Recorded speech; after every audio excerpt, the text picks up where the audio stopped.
അഞ്ജനവർണ്ണ മുകുന്ദ കണ്ണ അല്ലൽ തീർത്തു തരില്ലേ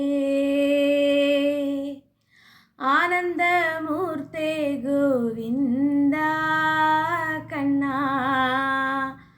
ആമയം തീർത്തു തരില്ലേ ഇന്ദിര വല്ലഭ ശൗരേ കണ്ണ ഇന്നെൻ്റെ ചാരേ വരില്ലേ ഈരഴുലകിലും നാദ കണ്ണ ഈണത്തിൽ മുരളിയൂതില്ലേ. ഹരേ കൃഷ്ണ. ഞാനിന്ന് ഈ ഭജന പാടാൻ സത്യത്തിൽ ഒരു കാരണമുണ്ട്. നിങ്ങളോട് പറഞ്ഞിരുന്നില്ലേ എനിക്ക് പറ്റിയ എന്താ പറയുക ആ ഒരു വിഷമം, അതിൽ നിന്ന് ഭഗവാൻ എന്നെ രക്ഷിച്ച കഥയും പറയാമെന്ന് പറഞ്ഞിരുന്നില്ലേ. അപ്പോൾ അതിന് മുന്നേ എനിക്ക് ഈ ഭജനൊന്നും പാടണമെന്നുണ്ടായിരുന്നു കേട്ടോ. സത്യത്തിൽ ഒന്നെങ്കിൽ എനിക്കിപ്പോൾ ഈ പറയാൻ പോകുമ്പോൾ ഞാൻ അനുഭവിക്കുന്ന വിഷമമുണ്ടല്ലോ, അതിനൊന്ന് തരണം ചെയ്യാൻ എനിക്ക് ഈ ഭജന ഉപകരിക്കും തോന്നിയത് കൊണ്ടാണ്. അപ്പോൾ നമുക്ക് ഏകാദശി വ്രത മഹാത്മ്യത്തെക്കുറിച്ച് കേട്ടാലോ. അത് സ്വന്തം ജീവിതകഥയും കൂടിയാണെങ്കിലോ. നിങ്ങൾക്ക് ഞാനത് പറഞ്ഞു തരാമെന്ന് പറഞ്ഞില്ലേ, പറഞ്ഞു തരാൻ വേണ്ടി വന്നതാണ് കേട്ടോ. എന്താ പറയുക,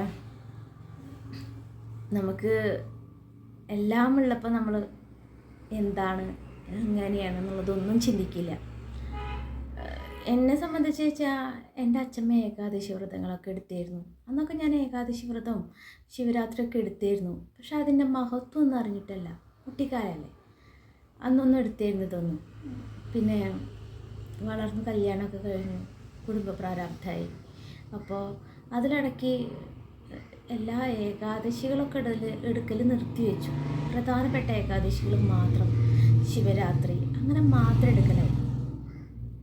കണ്ണനോട് ഇഷ്ടമുണ്ടെങ്കിൽ കൂടി ഇത്രയും അറ്റാച്ച്മെൻറ്റ് വന്നത്, നമ്മൾ പറയാൻ പറ്റാത്ത അത്രയും അറ്റാച്ച്മെൻറ്റ് വന്നത് എന്താ പറയുക, എനിക്ക് വന്ന ഈ സിറ്റുവേഷൻ തന്നെയാണ്. നമുക്ക് നമ്മുടെ ജീവിതത്തിൽ ഓരോ സിറ്റുവേഷനാണ് ഓരോന്നിലേക്ക് അടുക്കുന്നതും അകലുന്നതും ഒക്കെ.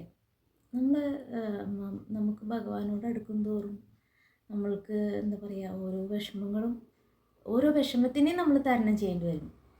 പക്ഷേ എന്നെ സംബന്ധിച്ച് എനിക്ക് എൻ്റെ കാഴ്ച നഷ്ടപ്പെട്ടു, എന്താ പറയുക, ശരീരം വിറയ്ക്കുക, ഒരുപാട് ഡോക്ടേഴ്സിനെ കാണിച്ചു, മരുന്ന് കഴിക്കുക, കുറവില്ല, വേദനകളും കാഴ്ച മങ്ങലും കൂടി വന്നു തുടങ്ങി.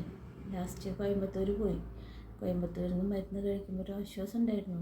പക്ഷെ അത് ഒരു പരിധി കഴിഞ്ഞപ്പോൾ അവർ പറഞ്ഞു മരുന്ന് നിർത്തണം എന്ന് പറഞ്ഞു, ചെക്കപ്പിന് വേണ്ടി വരണം. അപ്പോൾ അവിടുന്ന് പറഞ്ഞിരുന്നു കേട്ടോ, ബ്ലഡിൽ ഇൻഫെക്ഷനാണ്, അതെൻ്റെ കണ്ണിനെ ബാധിച്ചിരിക്കുന്നു. അപ്പോൾ ഡോക്ടറോട് ചോദിച്ചു ഞാൻ, കണ്ണിൻ്റെ കാഴ്ചശക്തി എനിക്ക് തിരിച്ചു കിട്ടുമോ ഡോക്ടറെ ചോദിച്ചു. നമുക്കെപ്പോഴും ആകാംക്ഷ ഉണ്ടാവുമല്ലോ, നമ്മളെ അസുഖം എന്തെങ്കിലും വന്നു കഴിഞ്ഞാൽ അത് മാറുമോ എന്നുള്ളൊരു അത്.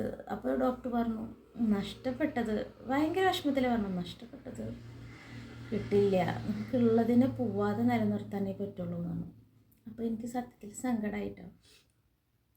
എനിക്ക് എന്താ പറയുക, ടി വി കാണാനോ മൊബൈൽ നോക്കാനോ ഒന്നും പറ്റാത്തതിലല്ല എനിക്ക് സങ്കടം. എനിക്ക് സങ്കടം എൻ്റെ മോൻ എന്തെങ്കിലും ചോദിക്കുമ്പോൾ, കുഞ്ഞു കുട്ടിയാണ്, അപ്പോൾ പഠിക്കുമ്പോൾ ഇതെന്താ അമ്മ എന്ന് ചോദിക്കുമ്പോൾ എനിക്കൊന്നും കാണില്ല, അക്ഷരങ്ങൾ പോലും കാണില്ല, കണ്ണട വയ്ക്കാനും പറ്റില്ല. അസുഖം അങ്ങനെ ആയതുകൊണ്ട് കണ്ണടയൊന്നും വയ്ക്കാൻ പറ്റില്ല. അപ്പോൾ എന്താ പറയുക, മരുന്ന് നിർത്തിയപ്പോൾ എനിക്ക് വീണ്ടും വയ്യായി വന്നു തുടങ്ങി. എനിക്ക് സൂര്യപ്രകാശം പറ്റില്ല, ശബ്ദം കേൾക്കുന്നത് പറ്റില്ല, ഒരു ഇരുട്ട് റൂമിലേക്ക് ഒതുങ്ങി കൂടുക എന്ന് പറഞ്ഞു കഴിഞ്ഞാൽ ചിന്തിക്കാൻ പോലും പറ്റില്ല. പ്രായമായവരെ പോലെ ശരീരം വിറയ്ക്കുക, അതൊക്കെ ആയപ്പോൾ എന്താ പറയുക, ആ ഇടയ്ക്കാണ് ഏട്ടൻ സ്വസ്തിക ഓൾസ്വെല്ലിലെ നമ്മളെ പാർവതിയുടെ വീഡിയോസ് കേൾക്കാറുണ്ട്. അത് ഏട്ടൻ ഉറക്കെ ശബ്ദം വെച്ചിട്ടാണ് കേൾക്കുക. എനിക്കത് കേൾക്കുമ്പോൾ ഭയങ്കരമായിട്ട് എനിക്ക് ആശ്വാസമാണ് തോന്നിയത്. അതുവരെയൊക്കെ ഞാൻ ഓണമൊക്കെ കഴിച്ചിരുന്നു കേട്ടോ. അപ്പോൾ ഞാൻ ഏട്ടനോട് പറഞ്ഞു, അത് കേട്ടപ്പോൾ പറഞ്ഞു നല്ല സുഖമുണ്ട് എനിക്കത് കേട്ടപ്പോൾ. അപ്പോൾ ഞാൻ പറഞ്ഞു ചിലപ്പോൾ ഞാനിപ്പോൾ ഈ ഓണമൊക്കെ കഴിക്കുന്നതല്ലേ, അതൊക്കെ നിർത്തിയിട്ട് ചിലപ്പോൾ നല്ലപോലെ ഭഗവാനിലേക്ക് ഒന്നും കൂടി പ്യുവർ വെജിറ്റേറിയനായി. ഏകാദശികളൊക്കെ എടുക്കാനുള്ള ഒരു ഇതാണെങ്കിലോ എൻ്റെ അസുഖം ചിലപ്പോൾ അങ്ങനെ മാറിയാലോ എന്നുള്ളത്. അപ്പോൾ ഏകാദശി എടുക്കുന്നുണ്ടെങ്കിൽ ഞാൻ പൂർണ്ണമായിട്ട് ഫാസ്റ്റിങ്ങിന് ഞാൻ അല്ല എടുത്തിരുന്നത്. അപ്പോൾ ആ ഏകാദശിയുടെ അതേ റൂളിൽ ഞാൻ എടുക്കൽ തുടങ്ങി. ഭക്ഷണമൊക്കെ അല്ലാത്ത ദിവസങ്ങളിലൊക്കെ ഒരു നേരത്തെ അരിയാഹാരം മാത്രമായി അങ്ങനെ എടുക്കൽ തുടങ്ങിയപ്പോൾ എന്താ പറയുക, കുഞ്ഞു കുട്ടികൾ പിച്ച വെച്ച് നടക്കുമ്പോൾ എന്തായിരിക്കും ഒരു പറഞ്ഞറിയിക്കാൻ പറ്റാത്ത ഒരാനന്ദം മക്കളുടെ മുഖത്ത് നമ്മൾ കാണാറില്ലേ? അതുപോലെയാണ് എന്താ പറയുക എൻ്റെ മുഖത്ത് എൻ്റെ മനസ്സിൽ പോലും എനിക്കുണ്ടായത്. കാരണം പതിയെ പതിയെ എൻ്റെ നഷ്ടപ്പെട്ട കാഴ്ച എനിക്ക് പതുക്കെ പതുക്കെ തിരിച്ചു കിട്ടൽ തുടങ്ങി. എനിക്ക് പുസ്തകങ്ങളൊക്കെ കണ്ണാടിടാതെ തന്നെ വായിക്കാനൊക്കെ പറ്റി തുടങ്ങിയിട്ടോ. എനിക്ക് ഭയങ്കര എന്താ പറയുക, പറയാൻ പറ്റാത്ത അത്രയും സങ്കടവും സന്തോഷം കൊണ്ടുള്ള സങ്കടം.